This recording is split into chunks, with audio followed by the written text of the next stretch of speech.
할렐루야. 잠언 24장 13절에서 22절 말씀을 가지고 7전8기의 신앙이란 말씀을 전하겠습니다. 홍수환 선수의 이야기입니다.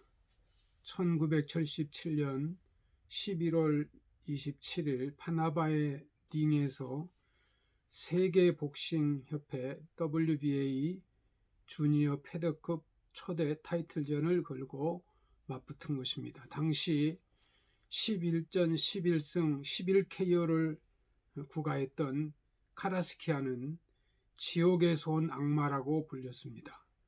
홍수환을 꺾었다면 주니어 패더급 역대 최연소 세계 챔피언이 될 수 있었다고 합니다. 이 카라스키아는 2라운드에서만 4차례 다운을 빼앗았으나 홍수환은 놀라운 투지로 일어서고 또 일어나 서서 싸웠습니다. 홍수환은 3라운드에서 해심의 왼손 레프트 훅 한 방으로 극적으로 전세를 뒤집고 기적과 같은 KO승을 거두어서 4전 5기 신화가 탄생한 순간이기도 합니다. 성도 여러분, 믿음으로 사는 하나님의 백성은 7.8기 신앙으로 삶을 살아야 합니다. 살아있는 물고기는 거센 물 속에서도 올라간다고 합니다. 그러나 죽은 고기는 떠내려 가는 것입니다. 인류 역사상 가장 탁월한 과학자를 들면 에디슨, 또 아인슈타인, 뉴턴, 갈릴레오, 키리 부인을 들 수가 있습니다. 그런데 이 사람들이 대한 재미있는 유머가 있습니다. 우리나라와 연관해서 다음과 같은 이야기입니다. 이 5사람이 한국에 이민을 와서 살았는데 세월이 지나 모두 백수 건달이 되었다는 것입니다. 에디슨은 취직을 못했다고 합니다. 가는 곳마다 이력서 심사에서 떨어졌습니다. 초등학교밖에 졸업하지 않았기 때문입니다. 그래서 면접만 보면 떨어집니다. 발명품도 많지만 특허 심사할 때 학력 때문에 떨어졌습니다. 그래서 백수가 되었다는 것입니다. 아인슈타인은 수학은 잘하는데 수능 시험 점수가 안 나옵니다.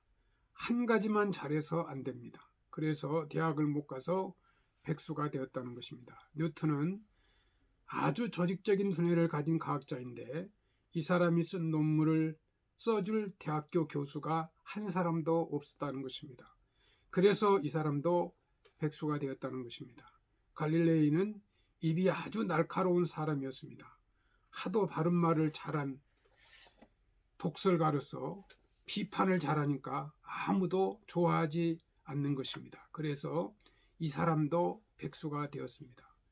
키리 부인도 대단한 두뇌를 가진 여성 과학자인데 아무리 취직을 하려고 해도 얼굴이 받쳐주지 못해서 안 됐답니다.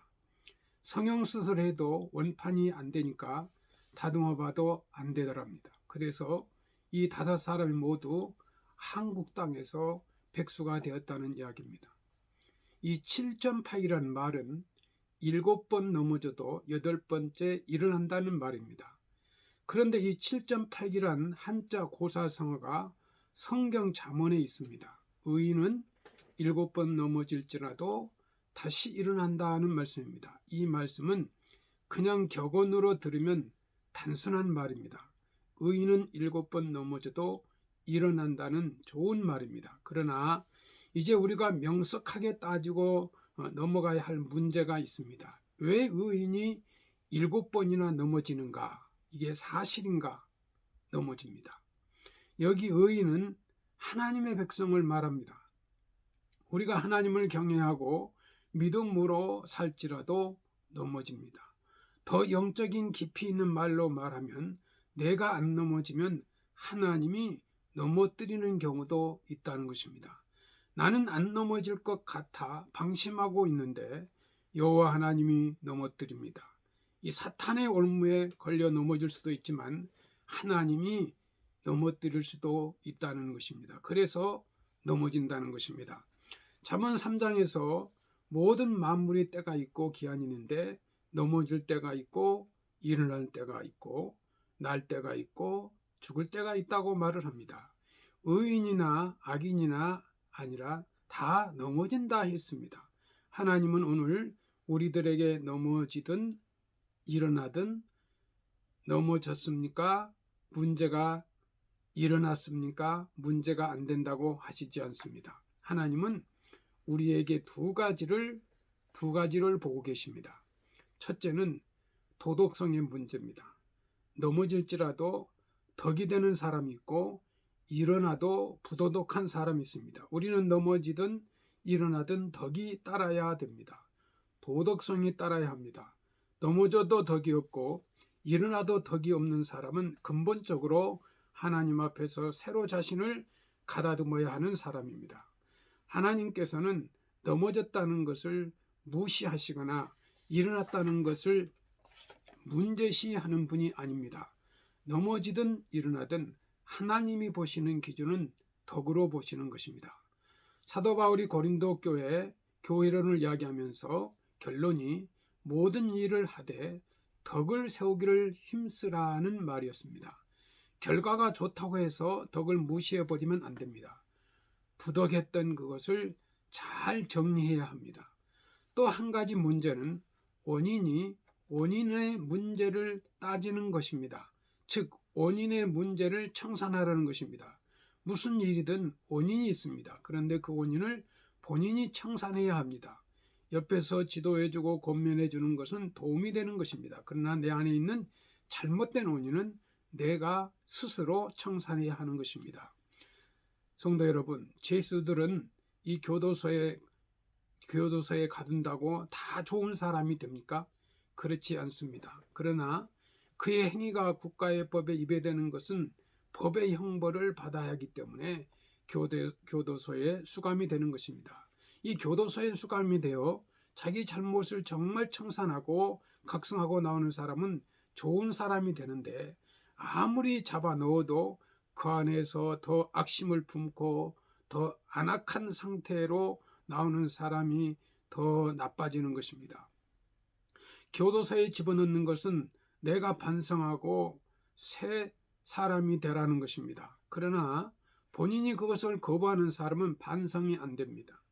스승이 가르치고 또 우리가 설교를 들으면서 내 자신을 돌아보고 하는 이 역할은 우리에게 있지만, 내 안에 있는 약점이나 내 안에 있는 문제에 대해서 그것을 청산하는 것은 본인 스스로 청산해야 하는 것입니다.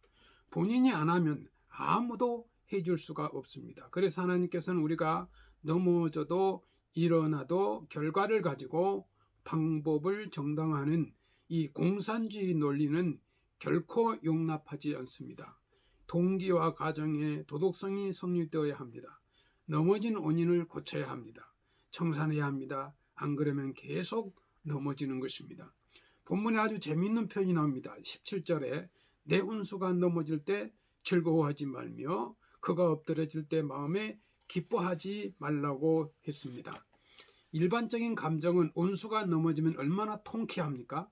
내게 감정이 안 좋은 사람이 넘어지면 얼마나 기분이 좋습니까? 그러나 오늘 말씀은 굉장히 교훈적인 메시지가 있습니다. 원수가 넘어질 때 기뻐하지 말아야 될 이유가 있습니다. 원수가 넘어질 때 기뻐하는 기쁨은 내 마음을 점점 굳어지게 만듭니다. 여러분이 순수한 즐거움을 가져야 합니다. 마음이 부드러워지지 않는 한 원수가 넘어지는 것을 보고 통쾌한 것은 생리적으로 무엇인가 좋아질지는 몰라도 우리의 영적 상태는 굳어진다는 것입니다. 그렇기 때문에 원수가 넘어지거든 불쌍히 여겨주고 기도해 주라고 성경은 가르치고 있습니다. 19절 말씀에 보면 정반대입니다. 너는 행악자의 특이함을 인하여 분을 품지 말며 악인의 형통을 부러워하지 말며라 했습니다. 행악자가 잘 될 때 부러워하지 말라. 이것은 우리가 얼마나 한계를 못 지킵니까? 예수야 믿든 말든 성공한 사람을 보면 얼마나 부러운지, 솔직하게 로또 복권에 당첨된 사람들을 부러워하는 사람이 어디 있습니까? 악인이 잘 될 때 부러워하지 말라는 이것도 참 어렵습니다. 신앙을 떠나서 남이 잘 되는데 얼마나 부럽습니까? 그런데 왜 하나님이 이렇게 하지 말라고 하느냐? 그 안에 메시지가 있습니다. 남이 잘 될 때 부러워하는 것은 잘못은 아니지만 자꾸 그런 감정을 가지고 욕심으로 변한다. 그래서 그것을 습관하지 말아야 한다. 오히려 내가 어떤 목표를 가지고 희망을 가지고 비전을 가지고 내 자신을 한번 가다듬는 이 비전의 사람으로 계기를 삼아야 합니다. 우리는 욕심으로 살아가야 하는 게 아니라 비전을 가지고 살아가야 합니다. 악인이 넘어질 때 불쌍히 여기고 기도해 주라고 했습니다. 악인이 잘 될 때 내가 꿈을 가지고 노력하라고 했습니다. 다시 말하면 살아가는 자세를 가다듬으라는 말입니다. 7.8기는 이 자세가 바로 된 사람이라야 가능합니다. 아무나 7.8기가 안 됩니다. 한 번 넘어지고 끝나는 사람이 많습니다.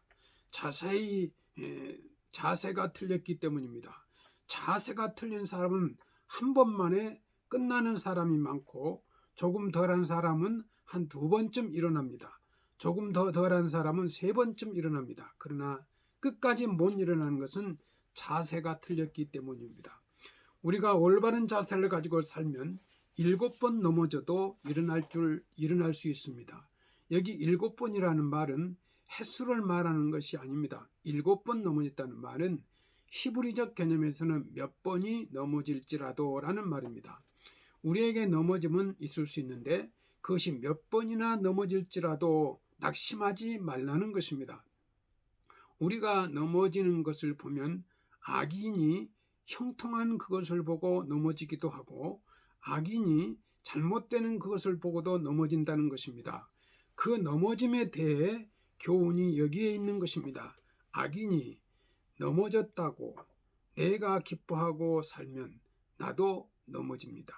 악인이 형통한 것을 내가 자꾸 부러워하고 살면 거기서 나도 또 넘어집니다. 그것을 피하기 위해서 내가 비전을 가지고 노력하고 불쌍히 여기면서 기도해 주는 자세로 돌아가야 나도 안 넘어진다는 말입니다. 미국의 전설적인 홈런 타자 베이스 루스라는 사람 선수 이야기입니다. 그는 714개의 홈런을 쳤습니다. 이것은 아마도 깨어지지 않는 세계 신기록이라는 말이 있습니다. 그런데 그가 스트라이크 아웃을 1330회 714개의 홈런을 때리기 위하여 1330회의 스트라이크 아웃을 당하는 것입니다. 그 외의 것은 수없이 많을 것입니다. 이 스트라이크 아웃을 당하면 선수가 참 비참해집니다. 스트라이크 아웃을 당하고 걸어 들어가는 선수는 얼마나 처량한지 모를 정도입니다. 그 처량한 수치스러운 모습을 1330번이나 겪고 나서 714개의 홈런 영광이 왔다는 것입니다. 우리 주변에 넘어진 사람들이 많습니다. 실패했다 할지라도 다시 일어나야 합니다. 공동묘지 사람들은 일어나지 못해서 공동묘지에 누워 있는 것입니다. 실패했다 할지라도 성도 여러분, 우리는 다시 일어나야 합니다. 성도 여러분, 2021년 새해 다시 일어나 새로운 도전, 새 출발하시기를 주의 이름으로 축원합니다. 감사합니다.